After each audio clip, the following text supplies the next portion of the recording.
Welcome to The Explainer. Today, we're going to unpack a debate that has shaped laws, churches, and, millions of lives for 2,000 years. And the craziest part? It all stems from just a few lines of text. So, how is it possible? How can one single passage fuel 2 millennia of debate? Well, the whole puzzle is right there in the interpretation, how these few lines have been understood in completely different ways. And to really get it, we've got to go all the way back to the beginning. So, to really understand the conflict, we have to start with the original blueprint for marriage, the one laid out in the book of Genesis. And look, this wasn't just seen as some simple rule, it was viewed as a foundational concept for how society itself was meant to function. Yeah, central to this whole ideal is the idea of kinship. See, the foundational texts present marriage not as some simple contract, but as this unbreakable bond. Two people become relatives. They become a permanent one-flesh union. And that was seen as the absolute core building block of society. But of course, things get complicated pretty quickly. The perfect ideal meets the messy reality of a fallen world. And this all starts with a law from Moses that seems to, it seems to fly right in the face of that foundational ideal. Right, so this law that allowed for a certificate of divorce, it wasn't seen as a divine endorsement at all. It was viewed as a cultural concession. Think of it as a practical measure to manage the brokenness of human relationships. It wasn't a statement about how things should be, but how they were. And this, right here, brings us to the absolute heart of the problem. You've got the Gospels of Mark and Luke, and they seem to present an absolute ideal. Remarriage after divorce is considered adultery. Full stop.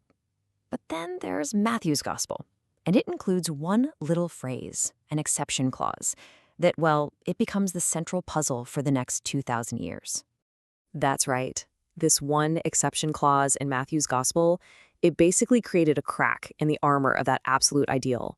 So the big question became, did Jesus mean to create a loophole, or was something else entirely going on here? So, how did the early church try to solve this puzzle?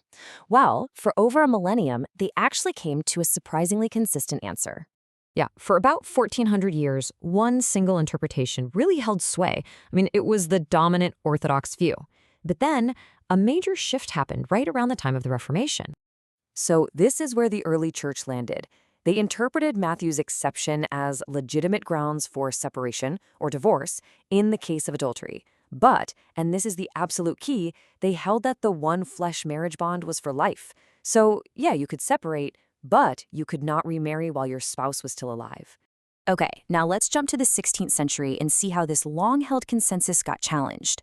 A humanist scholar named Erasmus looked at the situation and he argued that, the traditional view was just too cruel.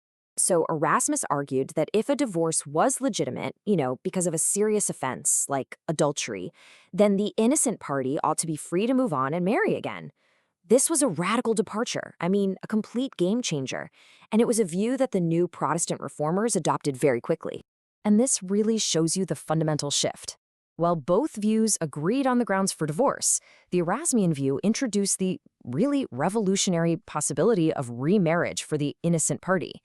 And this perspective became dominant in many Protestant churches and, it continues to this day. But what if that wrench in the machinery wasn't really a general exception for all time? Some modern scholars have actually proposed a completely different solution to the puzzle in Matthew's Gospel. Okay, so one theory is the rabbinic view. It argues that Jesus wasn't talking about adultery in a valid marriage. Instead, the idea is that he was addressing a very specific local issue, illegitimate marriages that were considered incestuous under Jewish law. And if that's the case, the union was never valid to begin with. Another theory is what's called the betrothal view. This one argues that the exception only applied during the betrothal period. Now, in Jewish culture, this was a legally binding contract, just like a marriage. So the idea is, if unfaithfulness happened then, before the couple lived together, it was grounds for dissolution. So the whole goal of these modern views is to show that Jesus never actually created a general loophole for divorce. Instead, they suggest that Matthew was just clarifying how Jesus' teaching applied to a very specific, narrow situation, which would harmonize his teaching with the absolute ideal we see in Mark and Luke. And this really brings us full circle, doesn't it? We're back to the core tension that has fueled this debate for centuries and, frankly, continues to challenge people of faith today. Ultimately, the entire 2,000-year history of this debate is about this constant negotiation. It's about the fundamental struggle between upholding a perfect divine ideal and pastorally caring for people in a real, broken world. How do you do both? And that leaves us with a final thought to wrestle with. In a world where things don't always work out the way they were designed, how do you balance timeless ideals with compassionate real-world practice?